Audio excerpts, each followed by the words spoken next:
اس کی ابتدا اس بنیادی مقدمے سے کی ہے جس پر پورے دین کے فلسفے کی بنیاد ہے، یعنی یہ زمین و آسمان، یہ کائنات، انسان کو جب وہ شعور کی آنکھ کھولتا ہے تو ایک وجودی حقیقت کے طور پر اپنے گرد و پیش میں ملتی ہے۔ اس کے بارے میں سب سے پہلا سوال یہی پیدا ہوتا ہے کہ اس کی حقیقت کیا ہے؟ یہ کائنات کوئی مقصد رکھتی ہے، کسی چیز کو سامنے رکھ کر بنی ہے یا بنائی گئی ہے، یا صورتحال یہ ہے کہ یہ ہے، ہم نہیں جانتے کب سے ہے، ہم نہیں جانتے کب تک رہے گی، اور اس میں کوئی مقصد یا غائب پیش نظر نہیں ہے، بلکہ جیسے پودے اگتے ہیں، پانی بہتا ہے، جانور پیدا ہوتے ہیں، پھر یہ سب چیزیں فنا ہو جاتی ہیں، تو ایک دائرہ ہے جس میں یہ کائنات چل رہی ہے۔ یہ دونوں چیزیں بالکل الگ الگ نقطہ ہے نظر پیدا کرتی ہیں، ان کے نتائج انسان کے فکر پر، انسان کے علم پر اور اس کے عمل پر مترتب ہوتے ہیں۔ انہی کو بنیاد بنا کر فلسفہ گفتگو کرتا ہے اور انہی کو بنیاد بنا کر مذہب گفتگو کرتا ہے۔ یہ بنیادی چیز ہے، اسی سے ابتدا کی ہے۔ چنانچہ فرمایا کہ خلق السماوات والارض بالحق، اس نے آسمانوں اور زمین کو برحق پیدا کیا ہے، یعنی یہ عبث نہیں ہے، بے فائدہ نہیں ہے، بغیر کسی مقصد کے نہیں ہے۔ ایسا نہیں کہ بیٹھے بیٹھے کسی کو الیل آئی اور اس نے کچھ بنا دیا۔ یہ بازیچہ اطفال نہیں ہے، کوئی تماشا گاہ نہیں ہے، یہ برحق پیدا کیے گئے ہیں۔ یہ لفظ جب قرآن استعمال کرتا ہے تو دونوں پہلوؤں سے متنبع کرتا ہے۔ ایک اس پہلو سے کہ یہ کوئی خیال یا واہمہ نہیں ہے جس کو تم کائنات کی صورت میں دیکھتے ہو، یہ ایک حقیقی چیز ہے، اور اس کو ایک پروردگار، ایک علیم و حکیم ہستی نے پیدا کیا ہے۔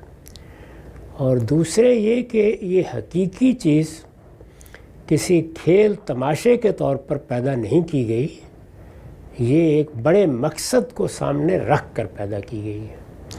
تو دونوں باتوں کو پیش نظر رکھ کے یہاں سے استدلال کی، ریزننگ کی تمہید اٹھائی ہے۔ خلق السماوات والارض بالحق، اس نے آسمانوں اور زمین کو برحق پیدا کیا ہے۔ چنانچہ میں نے اس پر حاشیہ لکھا ہے، برحق پیدا کیا ہے یعنی غایت و حکمت کے ساتھ پیدا کیا ہے۔ اس کے پیدا کرنے میں ایک حکمت بھی ملحوظ ہے اور اس کا ایک مقصد بھی ہے۔ چنانچہ ضروری ہے، یعنی جب غایت و حکمت کے ساتھ پیدا کیا ہے، مقصد کے ساتھ پیدا کیا ہے، بے معنی پیدا نہیں کر دیا، تو پھر ضروری ہے کہ یہ کائنات بامعنی انجام کو پہنچے، یعنی پھر اس کا انجام یہ نہیں ہو سکتا کہ ایک دائرے میں گردش کرتی رہے اور ازل سے کر رہی ہو اور ابد تک کرتی رہے، یہ بھی نہیں ہو سکتا۔ اور یہ بھی نہیں ہو سکتا کہ کسی دن طبعی قوانین کے تحت ختم ہو جائے اور کسی چیز کا کوئی نتیجہ نہ نکلے۔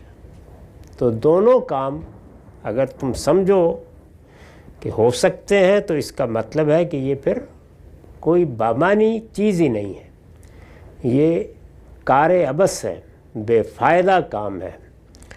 چنانچہ ضروری ہے کہ یہ کائنات بامعنی انجام کو پہنچے، اور اس میں جو کچھ ہوا ہے، ظاہر ہے کہ اس پوری کائنات میں، ہماری کائنات ہے، قرآن مجید تو یہ بتاتا ہے کہ اس کے علاوہ 6 اور بھی ہیں جو انسان کی رسائی سے ماوراء ہیں، لیکن جو ہماری کائنات ہے اس میں کیا ہو رہا ہے، یعنی اس کائنات کو اگر دیکھیے تو یہ ایک وسیع کائنات ہے۔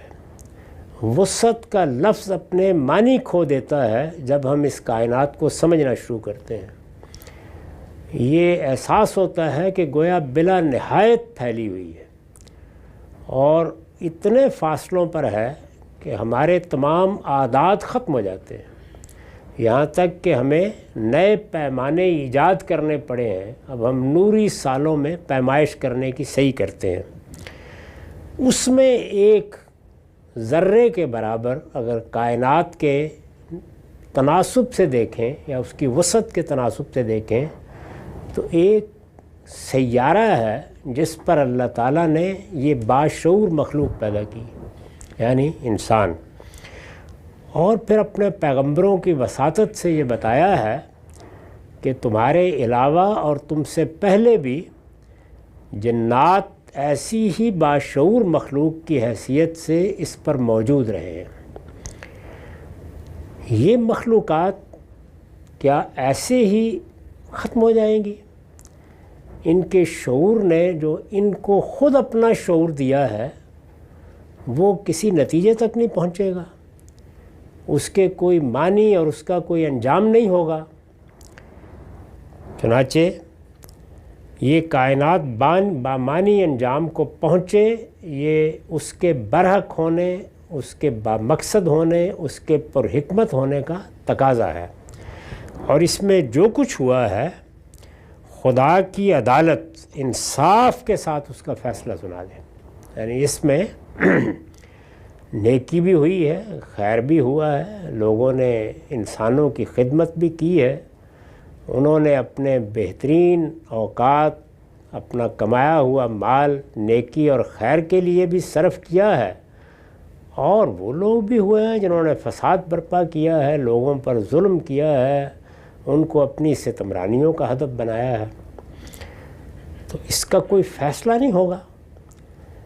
خدا انصاف کے ساتھ اس کا اگر فیصلہ نہیں سنا رہا تو پھر یہ کوئی انجام نہیں ہے، یہ کوئی بازیچہ یا اطفال نہیں ہے، یعنی بچوں کا کھیل نہیں ہے کہ لوگ اس میں جو چاہے کرتے پھریں اور ان سے کوئی باز پرس نہ ہو۔ یہ اس کے برحق ہونے، اس کے بامقصد ہونے اور اس کی غایت کے ساتھ اس کو پیدا کیے جانے کا تقاضا ہے۔